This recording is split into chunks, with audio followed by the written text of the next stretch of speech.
읽을 때 서론을 하나 읽더라도 필요성, 차별성, 목적이 뭐라고 써 있는지 염두에 두고 읽어서 그 부분만 발췌하듯이 여기다가 요약하는 식으로 읽어서 우리 걸로 요약해서 본문을 쓰는 거와 천지차이예요.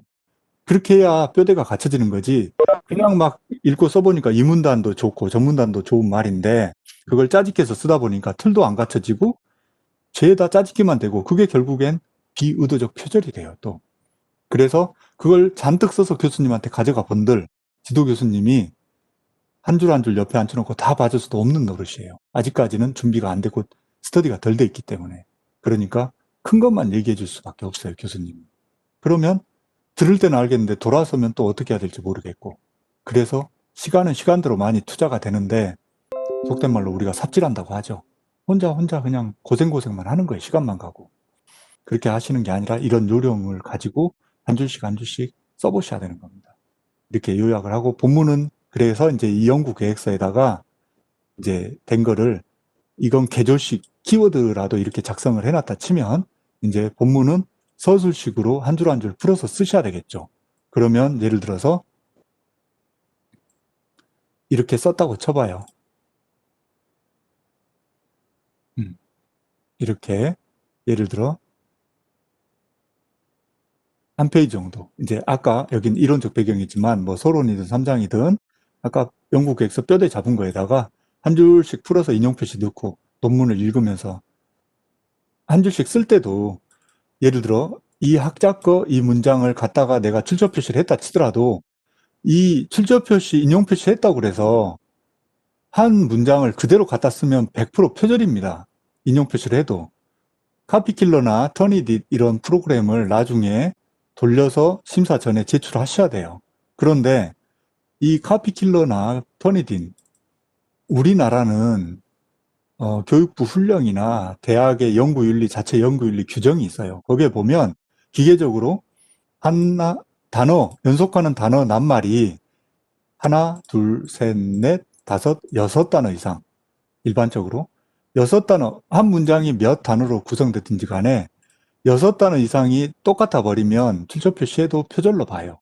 카피킬러, 터니딧 이런 것들이 기본적으로 연속하는 여섯 단어로 세팅이 돼 있어요. 그래서 여기 보시면 카피킬러 이렇게 돌려보셨는지 모르겠지만 이렇게 돌려보시면 이렇게 나오죠. 47%. 47%면 거의 100개 쓴 겁니다. 이 정도면. 이 표절률도 여쭤봅니다. 어떤 분들이. 몇 프로까지 떨어뜨려야 됩니까? 몇 프로까지 떨어뜨려야 통과가 됩니까? 그렇죠? 이게 학교에서 명확하게 몇 프로까지 떨어뜨리세요. 양적으로. 그런 기준이 있을까요? 아닙니다. 없습니다. 1%라 하더라도 결론이나 본문에 몇 문장을 갖다 100개 써버리면 전체 문장에서 1%는 별거 아니에요. 그런데 몇 문장을 100개 써버리면 그거 실질적인 표절이고 20% 이상이 나왔더라 하더라도 15%가 나오든 20%가 나왔다 하더라도 본문이 아니라 뒤에 부록 설문지 같은 거 있잖아요. 그런 것들을 포함해서 돌리거든요. 그러면은 부록 설문지는 출처 표시만 되면 표절로 안 봐요. 카피킬러는 기계적으로 이렇게 돌려주기 때문에 우리가 이쪽을 한 줄 한 줄 쓴 거고 여기가 이제 DB예요. DB. DB에서 이렇게 이 한 문장이 이렇게 된다면 학교 교육의 탈수능화가 가속되면서 여기 색깔 칠해진 부분이 하나, 둘, 셋, 넷, 다섯, 여섯, 일곱, 여덟, 아홉, 열, 열하나. 이 연속하는 열하나의 단어가 이 블로그하고 똑같이 갖다 100개 썼다. 그러니까 이 한 문장에서 79%가 표절인 거고 여기는 50%인 거고 여기는 이렇게 뭐 이를테면 EBS에서 이렇게 표절을 한 거다.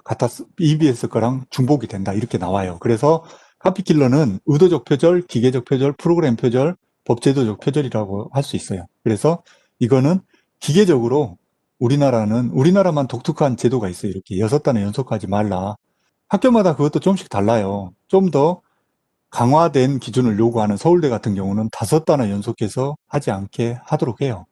그러면 이거를 해서 나중에 우리가 기본적으로 법적 책임이라도 면하려고 카피킬러 몇 프로인지 돌려서 내라고 하는 거기 때문에 여기는 순서라도 바꾸고 이 문장 표현이라도 단어 하나하나씩 바꿔서 6단어가 연속하지 않게 바꿔야 돼요. 바꿔서 다시 돌려서 이 프로테이지가 명확한 기준은 없지만 제가 이제 수도권에 있는 대학들을 거의 조사를 해보니 이제 학생들의 혼선을 피하기 위해서 이제 그 가이드라인은 제시돼 있어요. 그래서 일반적으로 보면 10% 미만을 요구해요, 학교는. 근데 구간이 정해져 있죠. 10% 미만 정도 되면 이제 이렇게 돌려서 맨 처음에 이렇게 여기 했더니 뭐 7%가 나왔다, 8% 나왔다. 그러면 이 페이지만 해서 내면 돼요, 나중에.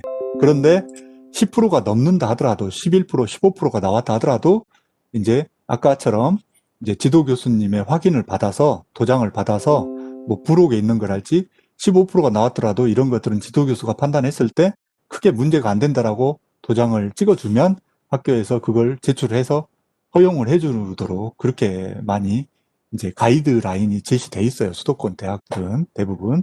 그러니까 이제 학교마다 조금씩 다르겠지만 일반적으로는 10% 미만으로 떨어뜨리시도록 하고 기본적으로 우리 같은 경우는 이제 연구자들한테 특히 5% 미만으로 떨어뜨리라고 권유를 합니다. 그러니까 카피킬러 이거는 기본적으로 뭐 어떤 데는 뭐 이데랄지 이런 데는 터니딘도 돌리고 하지만 요즘에는 카피킬러를 주로 많이 돌리고 학교 선생님네도 학교 전자도서관에 들어가시면 나중에 카피킬러 돌릴 수 있어요. 그래서 이제 영국에서 뼈대에다가 이거를 이제 한 줄씩 이렇게 풀었을 때 이 코어트라는 학자 거를 예를 들어서 이렇게 봤는데 한 문장을 그대로 갖다 써버리지 말고 약간 이게 내가 문장을 내 걸로 좀 만들어서 써줘야 된다는 겁니다. 6단의 연속